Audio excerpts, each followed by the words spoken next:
Hello, Mathew Oakley here from Optex Europe with another Talking Sense, and today we are delighted to be here with Mark Wall at Wall2Wall. Nice to see you, sir. Likewise, thanks for coming to see us. Thank you very much. This is one of our partners. So, why Wall2Wall and Optex? Yeah, obviously there's the reputation of the detection is second to none. I think one of the big things for us was when we launched Vesta was being able to have things like a long range detection and also short range detection, covering from some of our customers the likes of curtain detection for scaffolding and other opportunities like void properties and construction sites. So that's the main focus for us. That's why we looked at your brand. Having our interface that just really just slots in is a great thing for our installers, and I think it's just a great partnership for us. Okay, Mark. So, would you like to go through your portfolio, please? Sure. Yeah. So. Leading with the panels, we have everything from grade 2 and grade 3. We have a plethora of panels such as powered or completely battery operated.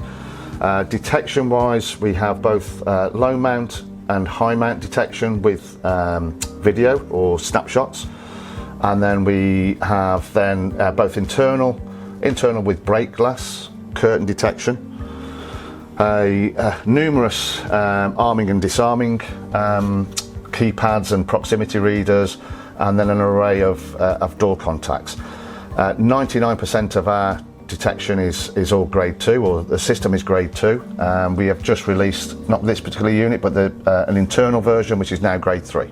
Mark, let's now talk about the detection you're using and where you will be deploying it. So a couple of options here are the Optex VXS detector. That's a 90-degree detector of 12 metres, as you know. Indeed. And then you've got the BXS, which is also known as the butterfly detector. So that's 12 metres to the left, 12 metres to the right. So this is a volumetric detector, and this is a curtain PIR. Where would you see these being used in your solution? The vast majority of the curtain detector is being used in the scaffolding alarms. Mm-hmm. We've got some customers that are using them obviously on front of buildings, but I'd probably say 98% are on the scaffolding, so they can cover a large area just with one detector. Quick to deploy then?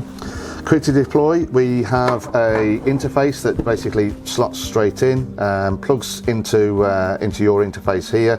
And it actually powers the unit as well. Yeah. So there's no additional power. We don't have to run any cables to it. It's just purely a plug and play solution. And what's the battery life typically for you? So we normally give about 2 years, based on an algorithm of how many activations that we get, but we can give you 2 years as a standard battery life. Cool. So usually a couple of hundred activations a day, which is more than enough. Very easy to install as well, as you've seen. So you just follow the blues and you've got the settings there, high, medium, low on sensitivity, and of course the range as well. Yeah. Because as we've already alluded to, every site's different. Definitely, yeah. Even on our interface, we have a learn button to add the device to the panel. When that's activated, we just label as a curtain detector or whatever position it's in, and then it's there, it's in situ and it's deployed. So as ex-engineers, your aim is to be quick, easy installation, and of course being scaffolding by its very nature, it's got to be mobile as well. We all know with scaffolding it could be up and down in sort of 2 or 3 hours. The aim for Wall2Wall then for your clients is a nice, easy installation. Yeah, simply by connecting the interface into the detector, we can have this deployed in sort of minutes. Our interface actually powers the unit as well, so it gives you that. The scaffolding alarm or scaffolding is put up, and then we can deploy the alarm instantly. The aim of Wall2Wall being then easy to install, rapid deployment, and of course mobile as well. Yeah, I think in today's society where sites are actually changing, construction sites, scaffolding or whatever is sort of, or void properties are becoming empty, the solution really needs to be that rapid deployment being in the main focus, being battery operated and being able to protect different opportunities quite quickly, and having the solutions that both with your products and the Vesta range certainly helps in most of the opportunities that we get here. In today's market, we've seen a push towards AI, but Optex will always advocate a multi-layered approach. What's your view on that and visual verification? I think since working with sort of battery operated solutions, we've always promoted that visual verification, and AI has definitely got its place. I think the way that the industry is going, yes, everybody is about AI right now.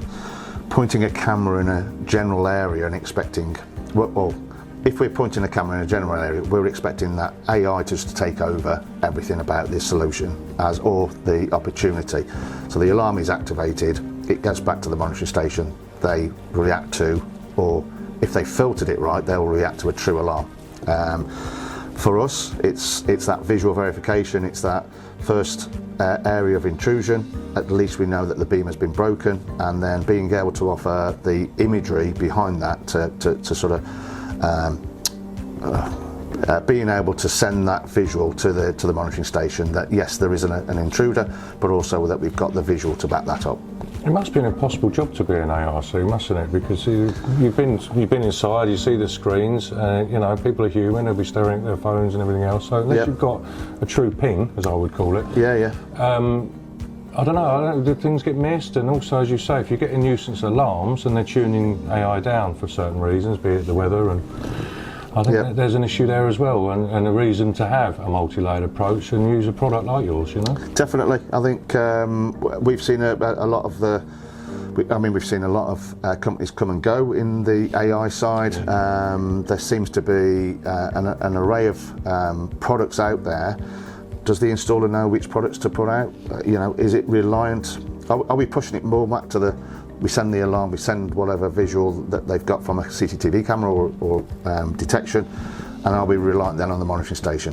So the monitoring station are receiving, if you speak to any monitoring station, they're receiving millions of alarms from any type of detection, whether it's a blind detector or visual, and they are reliant on something in the background filtering that alarm. And you know, do we know the sort of success rate? We probably do, but in today's industry, for me, it's always been about we get the detection, we get the visual, and then at least we've got that confirmed alarm. It's offering the client the right solution, and I think I believe we've got the right solution that will work. Having the interface or the products from you guys to be able to give us that longer range detection as well gives our solutions being able to be pushed into opportunities like void properties, construction sites, even scaffolding alarms. We're seeing a large uptake on scaffolding alarms right now based on they want a detection for when people are coming onto the platforms. More of a health and safety, but